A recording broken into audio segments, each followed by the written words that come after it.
This is Carl at National RV Detroit. I'm going to walk you through this 2022 Starcraft Super Lite MAXX model 19 MBH. Okay, so this is not a floor plan video, it's just a how-to video, so I'm going to just walk you around the trailer and point out some of the features. So you have a grill mount back here. Keep in mind that you have a quick connect for the LP system right here, so you can plug whatever. If you got a grill or a griddle, you can plug it into the system right there. Okay, you have a refrigerator and then some work surface here. Alrighty, you have a power awning with LED strip, outside speakers. This is the vent for the range hood, so if you're using the fan in the range hood, you want to make sure this baffle here is flapping freely. You can snap it shut, like so, and you open it like that. But just make sure if you're venting to the outside, it's flapping freely, okay? This is just power out here. That's the vent for your furnace.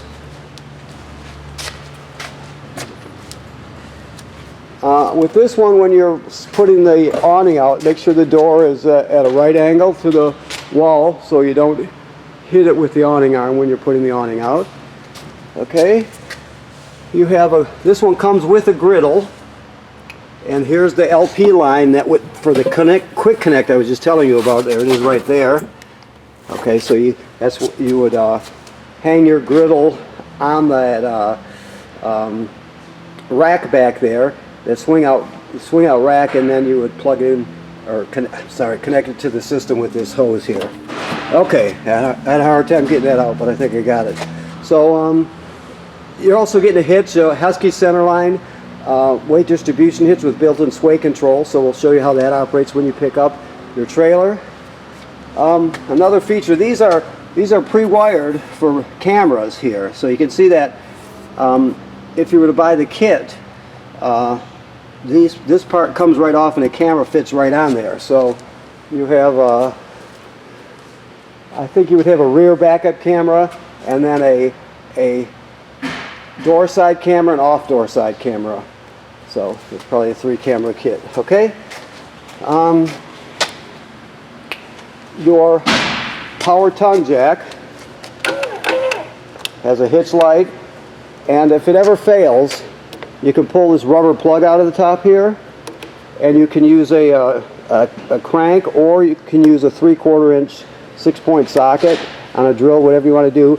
But you can actually get it. You can actually raise and lower it. You can get hitched and unhitched, even if you have a power failure on this for some reason. So it's always an option to get yourself out of trouble. Okay. Deep cycle marine battery. These are docking lights here, I believe, yes. Okay. And of course, you have the same type of light with the camera option. Okay, so this is your 3/4 inch crank. It's used on the stabilizers, and you can use it on the power tongue jack if it fails. This is your sprayer. I'll show you where that plugs in as soon as we get to it. There'll be 1 or 2 ports. I'm not sure how many we have till we look. And this is your dump hose right there. Okay. Now the type of slide out you have is commonly referred to as a Schwintek. It's been bought. The company's been bought out, but people still refer to it as a Schwintek, so they'll know what you're talking about if you ever need to know that. Okay. Storage.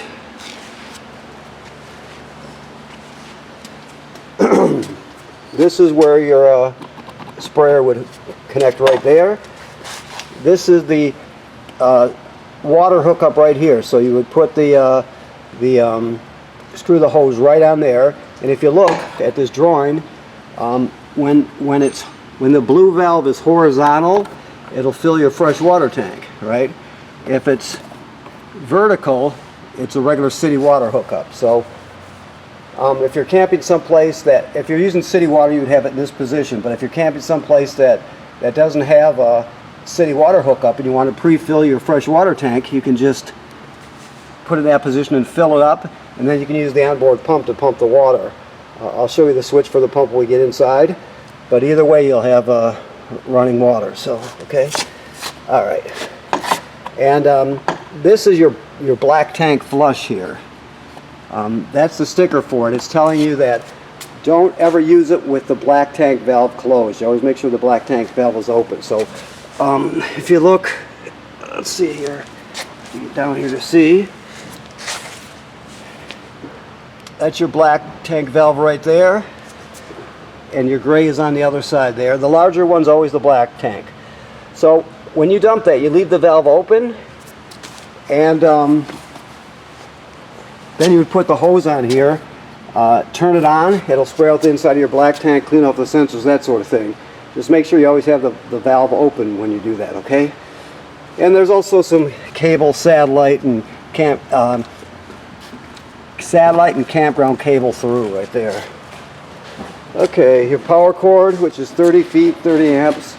We also give you a reducer to reduce it down to a 20 amp plug if you need to plug it in at home. All right. There's the hookup for your backup camera. The kit is a Furrion kit, so it takes a Furrion backup camera. Yeah, if you choose to get one, just make sure you get the one that fits in the housing. And if you want to get the 3 camera kit, make sure you get the ones that fit on the lights on the side too. Okay? We have a ladder here, which is great because the manufacturer states you should inspect your roof every 60 days, so make sure you keep after it. It should be part of your regular maintenance. You want to look up there and make sure there's no cracking or separation at any of the sealant, any way water could get in. You want to look at the roofing attachment and roofing materials, make sure they weren't damaged by, let's say, low branches or road debris flying up there. You're just protecting your investment. You're staying ahead of things. So odds are you'll inspect it, you know, for years and not have to do a thing, but that's why you're inspecting it, just to make sure, okay? If you see an issue, take care of it immediately. Okay, so I can open this partially without swinging the bracket around. Just want to see what we have here. Okay, so this is a both either electric or gas. You have an electric heating element here. You can see it. And then, of course, your gas valve here. This is your drain plug / anode rod. It takes an 1 1/16 6-point socket to unscrew it and screw it back in. This, here we go. Let me get an angle here. Get the cable. Hold on, please. Let me do this way. Swing this out like I should have done to begin with. There we go. Okay, so obviously it screws into here. Right now the tank is empty and is bypassed. So keep that in mind because this trailer is winterized. So there's no water in it, and the bypass valves on the water heater are bypassed. The water system is bypassed in the back. So you just have to remember you can never run it without water in it. So when it comes time to camp and you de-winterize your trailer, you put your valves in the camping position and put the plug in it, and then make sure you fill it up with water before you turn it on, okay? Otherwise you'll damage it. So never run it dry. Okay. So here we go inside. Okay, so this will be your panel here. So your slide out is right here, right? Your awning, your power awning is right here. So you can see it goes like so. Just never leave it out unattended, okay? If you're not going to be at the campsite, make sure you roll it in so it doesn't get damaged. These are lights here. To turn on your water pump, to pump water out of your fresh water tank is right there, right? This is also used to winterize the trailer. To light your water heater on gas is right here. And turn on the electric heating element is right here. Never run it without water in it, that's important. And then to check your levels, your battery's charged, black is empty, gray is empty. Well, actually gray is not, but he'll dump it when he pulls it out of the side of the shop. He was just pressure testing it to make sure it's in good shape. it graduates up in 1/3 increments as it goes. So keep in mind, after you get past 2/3, you're going to have to start thinking about dumping your gray and your black tanks. All right, let's see what we have here. Okay, the TV itself is a it's not just a TV. It has FM radio. It has Wi-Fi. No, not Wi-Fi. Bluetooth. It has Bluetooth, so you can stream from your phone to your tablet. It has HDMI in the front and the back, I believe. It has 2 speaker zones. One is inside the trailer, the other zone is outside the trailer. So it does a lot, okay? You just want to remember, it's on a swing-out bracket right here. I'm not going to bother swinging it out. And you can't see it, so I'll just have to trust me when I tell you. Maybe you can see that green LED right there.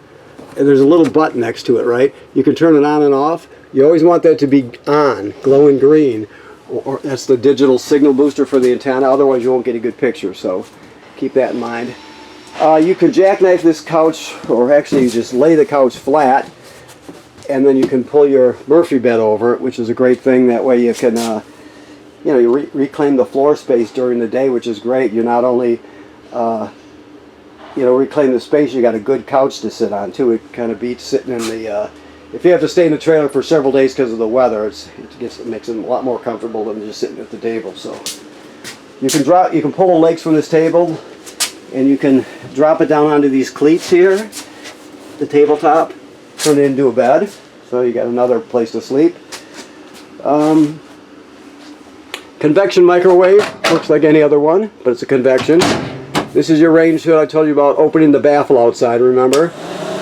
And it has a light here. This is your 2 burners. Let me see what type we have here. Yeah, so this one you have to light with a lighter. Okay. Also has a light on it too. Always travel with the top closed. Your keys are right here. Okay, now that's your furnace. The thermostat is here, so you're going to click this to the left. This one goes, it's tough to click, but that's just the way it is, but you'll click it just one click to the left to turn it on, and then you adjust the temperature down here, okay? You can see that down there and up there. When it comes to your air conditioner, you have controls right on it. So you have one is a thermostat, and then the other one is your select the speed and fan or AC, whatever you're going to choose. Okay.